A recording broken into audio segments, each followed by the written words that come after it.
Welcome, everybody, to the Liturgy of the Chalice. Thank you so much for coming, and thank you to those that listened to this talk after the fact. Today, we continue our discussion on the Gospel of Mark, which will be continuing for some time. We are in part 6 of the series. Let's dive in. So in Mark 3, 11, 12, we see unclean spirits submitting to Jesus. Whenever the unclean spirits saw him, they fell down before him and shouted, "You are the Son of God." But he sternly ordered them not to make him known. So, is this historically accurate? Or if it's historically accurate or partially historically accurate, how can we interpret that?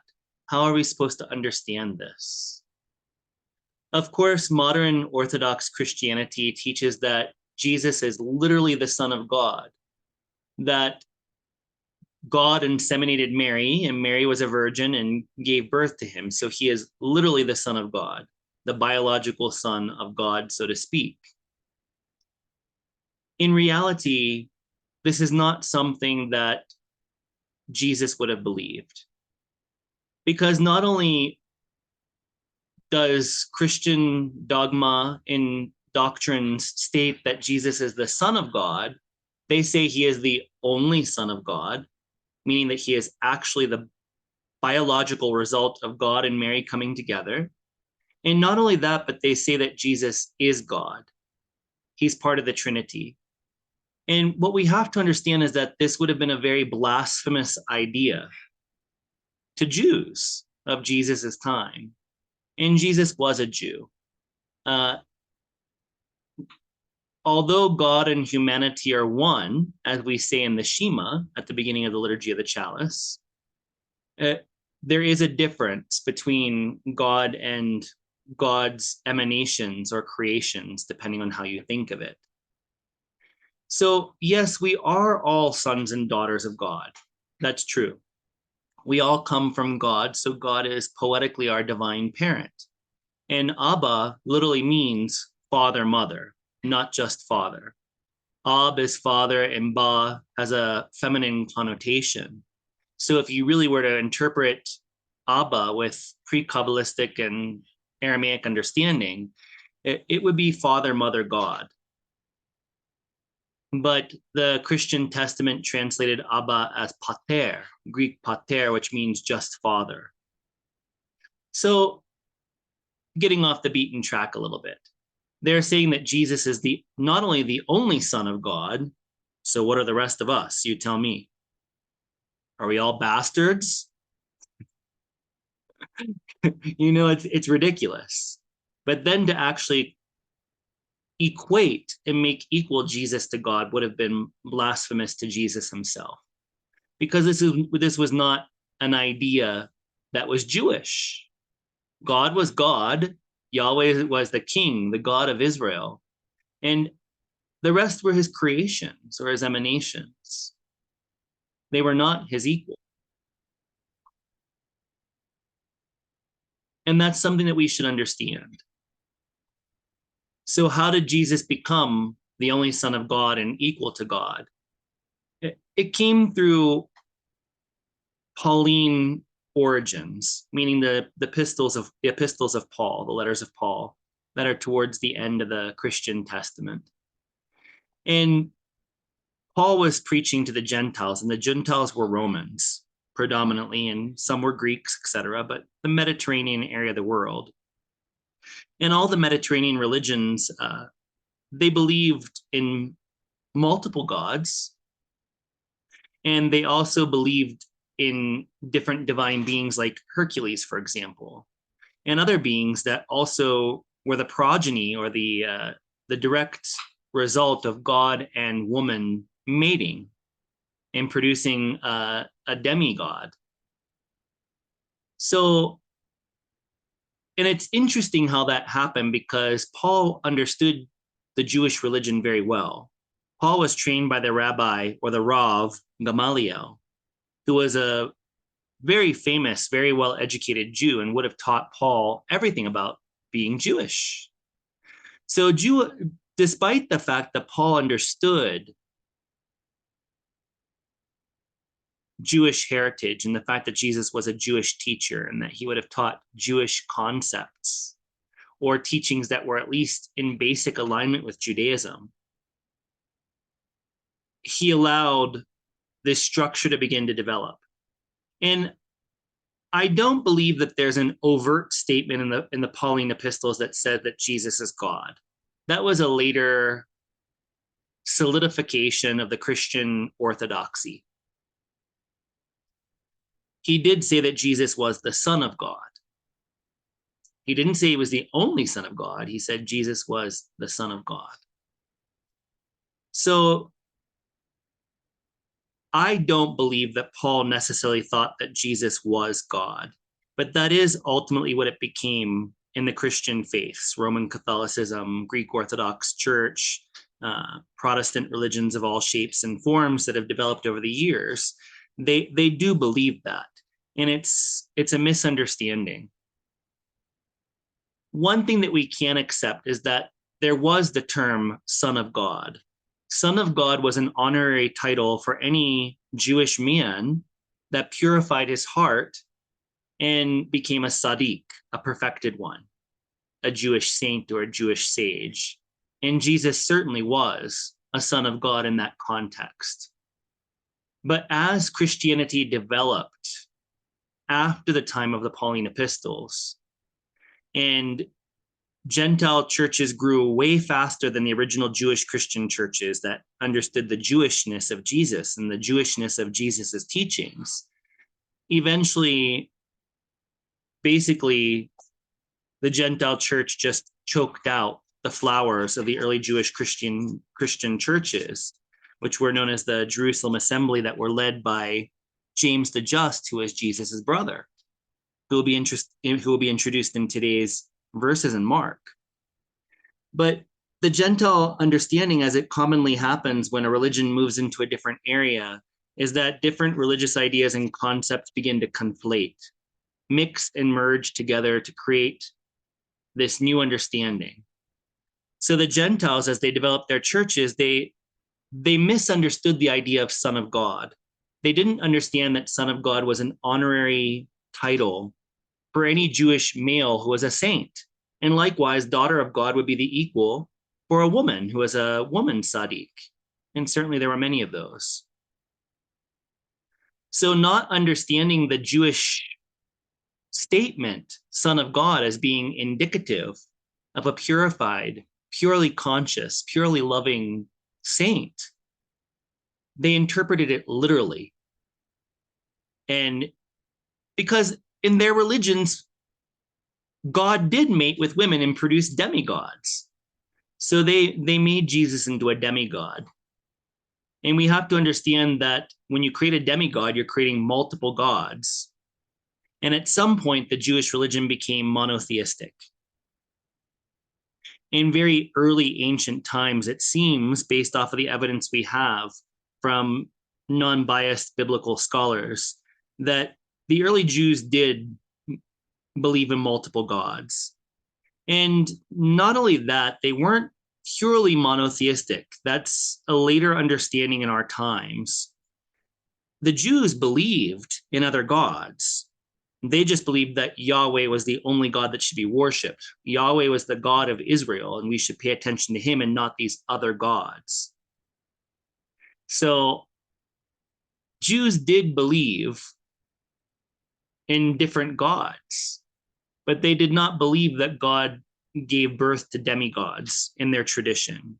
They knew that other traditions believed that, but it wasn't something they believed. So Jesus would not have thought of himself as literally the biological offspring of God. That is religious dogma that we're asked to believe that probably is not historical. So coming back to the verses in Mark 3:11-12, whenever the unclean spirits saw him, they fell down before him and shouted, "You are the Son of God." But he sternly ordered them not to make him known. Is this historical or not? Well, one thing I would say is that anybody who is an exorcist or does exorcisms has to have at least a minimum purity of heart and mind. They have to have a certain level of spiritual evolution and spiritual elevation. And Jesus certainly was the epitome of all spiritual beings that have ever lived. Not that he was better than other saints of other traditions, because when somebody becomes God realized, any saint that attains that level attains the same realization, no matter by what path. So Jesus was a fully evolved, elevated soul. So much more than just a pure being, he was an illumined, perfected Son of God in the Jewish understanding that he was a Sadiq. So his very purity, just his presence near somebody that was possessed with an unclean spirit, would cause that unclean spirit to come out. Did the unclean spirit actually say, "You are the Son of God"? I'm not sure. I don't think it's impossible, but I think it's unlikely. I think the writer of Mark wanted us to understand that it was Jesus's Son of Godship, this title, his perfection, his spiritual light and love and consciousness that radiated from his being at all time. The writer wanted us to understand that these qualities are what made the unclean spirits fall down before him and evacuate a human host. You are the Son of God, but he sternly ordered them not to make him known. Again, this last sentence, I'm not convinced that that's historical personally, because according to the Jewish idea of Son of God, everybody in town and in neighboring cities would know that Jesus was a Son of God as being a Sadiq. Jesus would travel from city to city, and he would send his disciples out ahead of him to announce his arrival so he could preach his basor, his proclamation, his gospel. So they all knew that Jesus was a Son of God in the sense of being a perfected Sadiq, pardon me. Sadiqim is plural of Sadiq. So he wouldn't have needed to tell the unclean spirits, "Don't tell anybody that I'm a saint," because that was his marketing so that people would come to see him and listen to him talk. So I don't know why that would be, why Jesus would have asked them to not make him known. There are other things that you could say, but I doubt that that is historical. Now, if you were to take it literally that he is the biological Son of God, that could create an uproar amongst the Jews who would consider it blasphemous and would bring him closer to execution. So if you were to take this literally, that Jesus was God's biological son and that he was equal to God, that would be a good reason for him to tell the unclean spirits not to make him known, to keep it incognito, to keep it under wraps for now, because of course the Jews would have come after him and executed him, which is one of the storylines that the Christian testaments try to advocate. I don't believe that Jesus was executed by the Jews because they thought that he was God. They executed him because he was giving a radical renewal of the covenant between God and Israel. He was teaching in very different, new, contemporary, evolved ways that did not match the old tradition, that made people doubt the old tradition and look at him and become even confused. They wanted to silence the person that was trying to make change, because change is not often accepted lightly. So they executed him because he was teaching differently, and he was not only teaching differently, but he was openly criticizing the leaders of the Second Temple, the Pharisees and the Sadducees that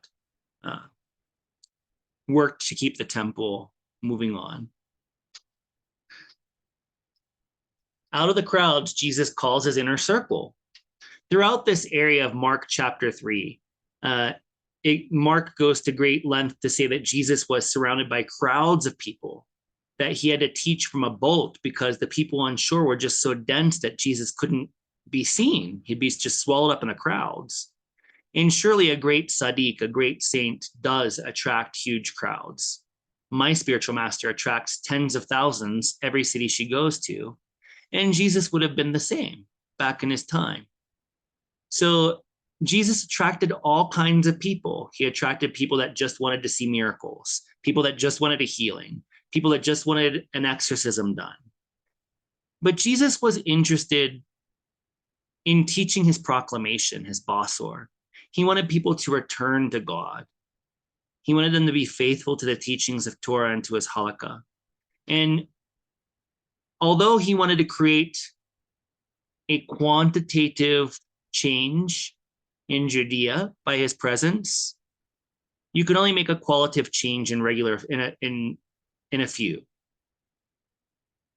Out of the thousands or hundreds of thousands or millions of people that might hear this message over the years from myself and other priests and priestesses of the home temple, perhaps one or two people will actually do the teaching of Jesus sincerely. So out of the masses of people that are interested, only a few actually want to dedicate themselves to Mar Yeshua and to actually doing his teachings so they can purify their hearts and their minds and become eligible for spiritual regeneration into the second Adam, the second humanity, which is the Bar Anash, Son of Mankind, collective Messiah.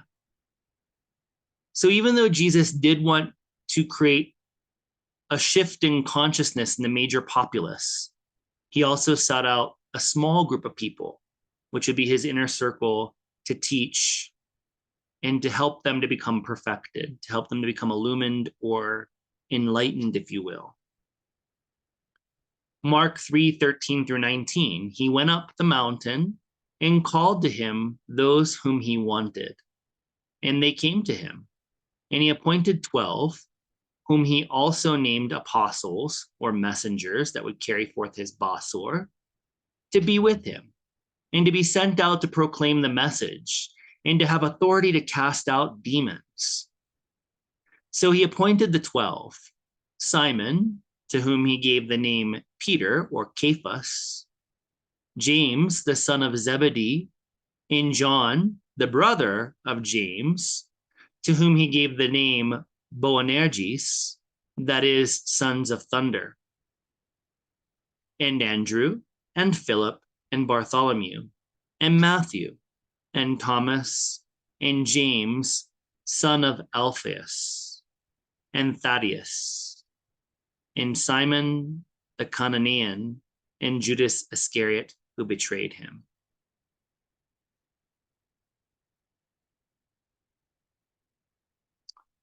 So here we see Jesus calling a select few. Notice they're all men here,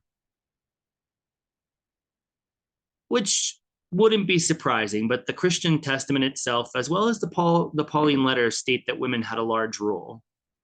And later on, we start to learn about Mary Magdalene, who was also a very close inner circle disciple of Jesus, and was likely one of his spiritual successors, if not the spiritual successor. We'll talk about that later. So when Jesus wanted to teach his inner circle, he went into some form of solitude or another. So in this case, in Mark chapter 3, he went up to a mountain, a secluded place, and he taught, and he called certain individuals to come up to this secluded place and be taught by him. And here he would teach deeper teachings, more profound teachings and spiritual techniques to those disciples that were not just window shopping, but were sincerely seeking God.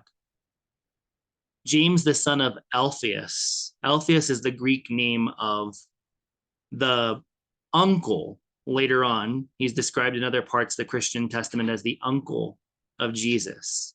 So James, son of Alphaeus. So very interesting. This James, son of Alphaeus, was probably James the Just. And James the Just, in the writings of Eusebius, which is an early church father that annotated the early history of the church, Eusebius and many others directly name James the Just as Jesus's biological brother. So here we can see that Mark was starting to try to separate Jesus's biological family from him, because Jesus was the only son of God. Mary, they wanted the Catholic Church wanted Mary to believe. They wanted Mary to only give birth to Jesus, is what started to happen. And this is a common teaching kind of in the Gospels, you know. I mean, sorry, not in the Gospels, in the Roman Catholic Church when I grew up, at least. That's kind of what they taught, that Jesus was the only son of Mary too. But later on, I believe today in our verses, it says that Mary and Jesus's brothers and sisters were outside. They weren't talking about spiritual brothers and sisters. They were talking about his biological sisters and his biological brothers. And James, the just, was older than Jesus. So Mary wasn't a virgin if she already gave birth to James, unless you wanted to argue and make it more complicated and say that, oh, well, she gave birth to James and then she gave a virgin birth to Jesus specifically, not by, Jesus didn't need a sperm donation to be born. So they really struggle to create that doctrine that Jesus was, Jesus's daddy was God. Everybody's dad and mom is God on a highest spiritual level, but God uses our parents to bring us into the world. And Joseph was Jesus's dad. Joseph was Jesus's dad, and Mary was Jesus's mom, and they made Jesus the traditional way. So he is out of his mind? ?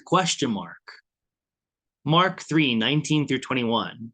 Then he went home, and the crowd came together again, so that they could not even eat. When his family heard of it, they went out to restrain him, for people were saying he has gone out of his mind. This is a very interesting part of Mark. Then he went home, and the crowd came together again, so that they could not even eat. It was so crowded they couldn't even eat. They were so shoulder to shoulder. When his family, Jesus's family, heard it, they went out to restrain him, for people were saying he has gone out of his mind. So if we read the gospel verse according to this translation given by the New Oxford Annotated Bible with Apocrypha, given by Oxford University Press, it seems that Jesus's family was trying to protect their own family reputation because people were saying that this guy's crazy. So if we read this at face value, not everybody liked Jesus's teachings and they thought he was nuts. And so the family tried to restrain him because they're probably worried about the family's reputation. And this happened to my spiritual master too. So I can understand if this is the correct way to translate it, or if we're saying this is the correct way to translate it, I could see how it would make sense for this to have happened to Jesus, because it happens to many saints of all traditions. My living spiritual master, when she was born with God consciousness, and through her childhood, she behaved very differently than other children. She would go into states of divine bliss and fall down unconscious. She would do excessive acts of compassion and service to people. And she would just be lost in the thought of God and wandering through the streets, looking like she was crazy a lot of the time. So people thought she was crazy, not understanding her spiritual ecstasy that she was in. And likely Jesus was the same. He was likely often in spiritual ecstasies, in his oneness with God consciousness. And so some people that didn't understand his spiritual state or his spiritual teachings that emanated from his spiritual state of mind, they might have said that he was crazy, literally. Or maybe Pharisees and Sadducees even planted the idea that this guy is crazy. He's teaching these new things and it's just crazy. He must be nuts to go against our tradition, the tradition of our fathers. So that's one interpretation. And honestly, I've only seen this method of translating these verses in the New Oxford Annotated Bible. Let's compare to New King James Version, 321.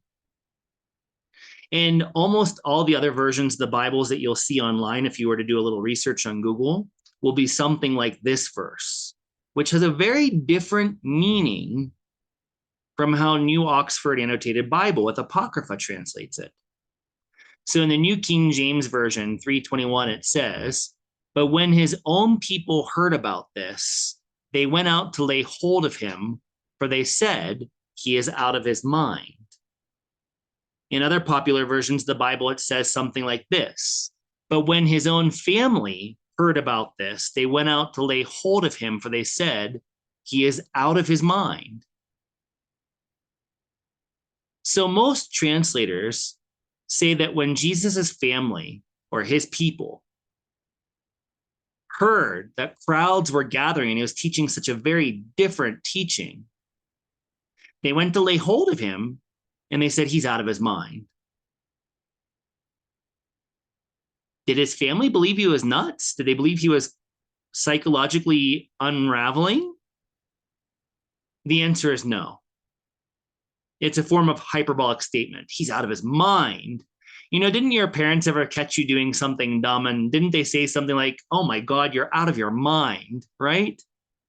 That's what Mary and Jesus's family members were saying. He's out of his freaking mind, because what he was teaching was against the Jewish religion, or they perceived it as being against the Jewish religion. And a lot of prophets throughout the Hebrew Bible were often persecuted in the same way because they came to renew the covenant. And Jesus was the same as the other prophets that preceded him.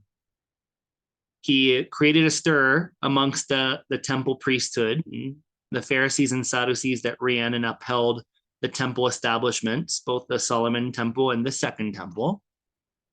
And there was a friction. And Mary was very afraid that Jesus would be arrested and killed by the Jewish temple establishment. So she's saying, oh my God, why are you criticizing the Pharisees and the Jews? Oh my God, why are you doing that? Stop. Quit creating this friction. They're going to arrest you. They could kill you. Are you out of your mind? And this was probably the more historical version, in my opinion. So I don't really agree with the translation from the New Oxford Annotated Bible with Apocrypha. And I tend to choose the translations from that Bible often simply because it's a Bible that was translated by non-biased biblical scholars, meaning they weren't they don't have a religious axe to grind. They don't have a dogmatic axe to grind. So I do feel intuitively that they got the translation wrong here. And they do talk about it in their footnotes. And I still do recommend the New Oxford Annotated Bible with Apocrypha more than any other translation of the Bible. But if you do have this version, check out the footnotes and they'll tell you how they came to this different translation, because they realized it was a different translation. Nevertheless, I do believe the New King James Version and others like it, which is almost every Bible out there, is more correct in really saying that his own people, his family, heard him and they tried to pull him away from the crowds. They tried to get him to stop preaching the way he was preaching because they were afraid he was going to get arrested and killed. And ultimately, he was arrested and killed for teaching against the grain. So that is my interpretation of these verses. A house divided cannot stand, in a teaching on exorcism. So Mark 3:19-21, and the scribes who came down from Jerusalem said, he has Beelzebub, and by the ruler of the demons, he casts out demons. And Jesus called them to him and spoke to them in parables. How can Satan cast out Satan? If a kingdom is divided against itself, that kingdom cannot stand. And if a house is divided against itself, that house will not be able to stand. And if Satan has risen up against himself and is divided, he cannot stand, but his end has come. But no one can enter a strong man's house and plunder his property without first tying up the strong man. Then indeed the house can be plundered. So let's set aside Mark 3:21, the very last sentence for last. Jesus is one way that people try to cut down people with different religious perspectives or different political perspectives is they try to demonize him or her. And it's very sad. If you are truly a follower of Jesus, you should never demonize anybody. You should never say, my religion is better than this religion. Jesus would not have stood for that. But that's just the way it is that everybody wants to be better than anybody else. I want to be better than this person. My religion is better than your religion. My country is better than your country. My race is better than your race. But especially in the realm of religion and politics, if somebody wants to defame somebody, they demonize them. And the Pharisees and Sadducees very clearly saw that Jesus was becoming popular because of his physical healings and his exorcisms. And that's exactly why Jesus did them. He wanted to use the healings and the exorcisms as public displays to draw public interest to his deeper spiritual teachings on spiritual rebirth, on perfection of the human heart, on the Son of Mankind, collective Messiah. So he wanted to draw large crowds in the hope that maybe one or two in each crowd might want to actually make a sincere effort to know God, to have true communion with God.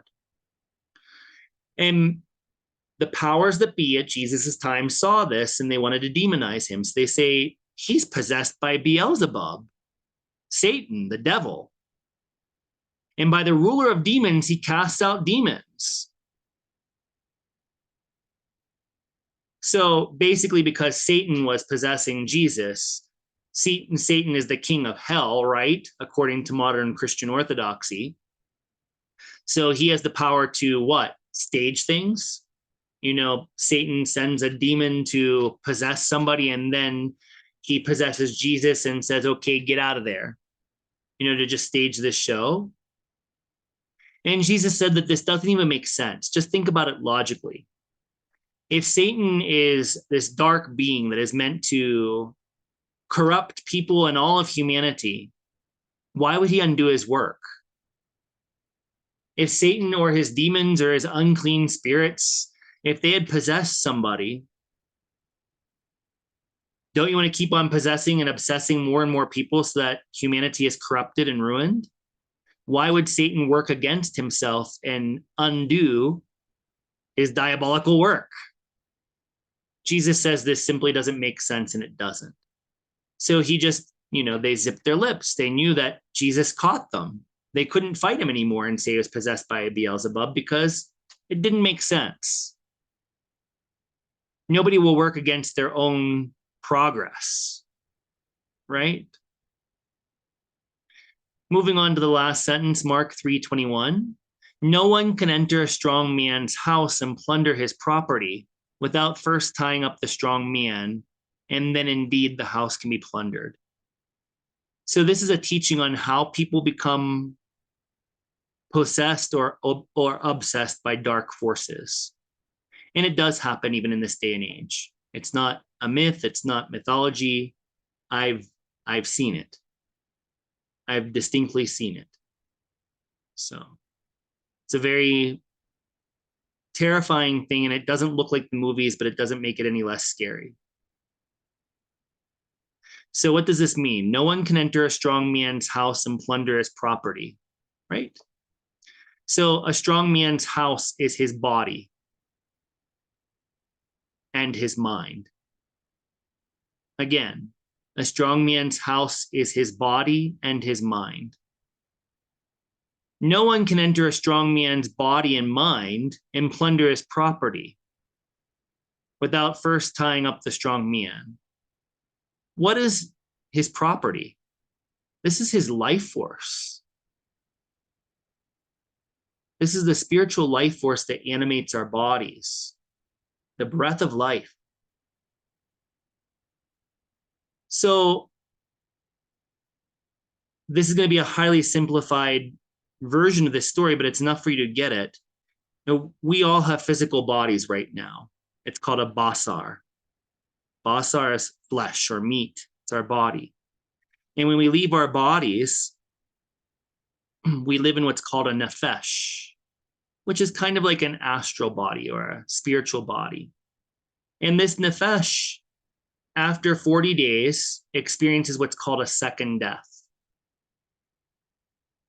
And then the core soul of this being, which is called neshama, experiences more or less positive or negative realities prior to being reincarnated on earth to continue the process of spiritual purification if they have not experienced the spiritual resurrection, the kima. Some beings resist second death. So again, the second death is when the nefesh dissolves and then the neshama is released from the matrix, the spiritual matrix of the nefesh. And that soul, the neshama, experiences the fruits of its action in heavenly or hellish realms, to highly simplify it. And then after a period of enjoyment or reflection on what was done wrong in the past life, they are reborn into new bodies, unless they have become perfected. If they became perfected, they experience something called the kima, which we'll discuss later when we talk about kima or resurrection in the Gospel of Mark. But one step at a time, right? So again, some souls resist the second death.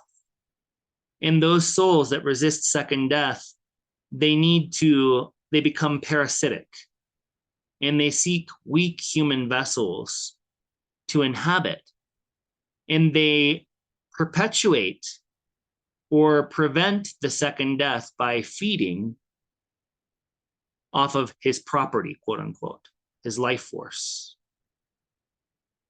They achieve different desires through different beings by making them want to drink alcohol or eat chocolate or brownies if that's what they desire and they can't have, in a spiritual body. So that is really what an unclean spirit is a soul that is usually very negative in life, that dies, resists second death, and begins to go on an unnatural path of trying to inhabit a living person's body. They feed off of the life force, and that person becomes sick, mentally dull, and eventually could die in the worst case scenarios because of the parasitic nature of these unclean spirits, these dark forces. So that is the nature. But we shouldn't worry about being possessed. No one can enter a strong man's body and mind and plunder his life force without first tying up the strong man. Then indeed, the house can be plundered. The body and mind can be plundered. The life force can be stolen. So what does it mean tying up the strong man? Negative forces around us influence us to think negative thoughts, words, and deeds. Positive beings around us, which we can call angels or even higher members of the communion of saints that do influence positive vibrations into the earth to uplift humanity towards God. There's always this pull between negative and positive forces. And negative forces try to encourage humanity towards selfishness, towards bad thoughts, bad words, bad actions. And when you consistently are open to negative things and cutting people down and defaming them, crushing people for the fun of it, then you become susceptible to obsession and possession. Also, people with mental disorders are very susceptible to being obsessed or possessed. I literally saw my biological sister be very close to possession, but it was obsession. And this is how it can also work according to my experience, is that if you have an emotional focus in depression, anger, jealousy, the lower emotions, and you're stuck in them, you don't just feel them for a moment and then it passes, but you live in that emotion. Dark forces feed on lower emotions. Angels feed on love. So if you're constantly in a negative state of mind and you can't get above it, you're always depressed, you're always angry. This creates an opening. And my sister was very depressed in those days. And I visited her because at that time I was living in New York City and she was living in Pittsburgh, Pennsylvania. And I became very aware of the fact that there was a negative being near her. So possession and obsession, this parasitic host relationship, doesn't necessarily mean that the negative being is inside of you literally. Most of the time, possessions and obsessions in which the negative being is feeding off of life force and negative emotion, they are seen hovering behind a person. And for those with spiritual eyes to see, it looks like a black or gray smoke or aura behind the person. And at other times, you can see it as when they're laying down and sleeping, which is how I saw it with my sister. The being floats above the person while they're sleeping, and they often feed when the person is sleeping. And I remember my sister is also very spiritually inclined, though she resists God's calls on a deeper level. She believes in God and she's a very good human being. But she resists any kind of path of spirituality because many paths abuse our trust, don't they? You know. But I remember I was driving somewhere and I forget who was driving us, but she was in the back seat and I was in the front seat. And I became very aware of the dark entity near her. And I looked in the rearview mirror and I saw it around her. And my sister said with a very fearful voice, "What are you looking at?" Because she knew I had certain so-called spiritual gifts. And I said, "You know, don't you?" And she said, "Yes, I'm aware it's there, but I don't know what to do about it." And eventually I was able to, with the help of other spiritual beings, exorcise that presence from her. And whenever I saw that being, that unclean spirit, what in this verse is called a demon because it's a soul that behaves demonically or evilly, my consciousness calls that a psychic vampire because the main goal of a possessing or obsessing entity is to feed off of your negative emotion or to feed off of your life force. And it was sucking out her life force. She was so tired and it was feeding off of her depression until it was removed. So even in this day and age, it does happen. It doesn't happen at all like you see it in the movies. That is wrong. That is, at least as far as I've ever seen, it's totally false. I've only seen 3 people that I can remember right now in this moment that had real possession or obsession. And it was always like the possessing entity was seen as a grayish or black mist or a very tall figure, humanoid, but very tall. And I've only seen it attached to 3 people. And most of the time, it's like a monkey on somebody's back. So, in my experience, it's not that they actually go inside the person, it's that they are somehow attached to the person. And the job of the exorcist is to separate that attachment. And what's very beautiful is that our tradition in the home temple priesthood, we still teach to all priests and priestesses exorcism. So it's a skill that is still taught today and can be used. And honestly, most true possessions and obsessions go unnoticed. But it's not excessively common to be possessed or obsessed, at least in my opinion. We can be influenced by dark forces, but that doesn't mean that they've actually fully possessed or obsessed us. But these beings have to first tie us up because they feed on negative emotions and negative thoughts and negative habits. they perpetuate that, they instigate that on a spiritual level, on a subtle level. In other words, they influence our energy and our minds to do bad things. So we have to always be aware of what's going on in our minds, change every negative thought to a good thought, every bad word that we want to say to a good word, every bad action or hurtful action to a positive, uplifting one. In the moment, whenever something negative arises in our consciousness, we want to immediately nip it in the bud.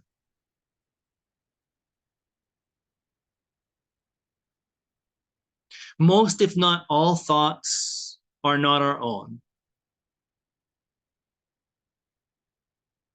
There's an incredible amount of good thoughts and vibrations and bad thoughts and vibrations floating through us at all times.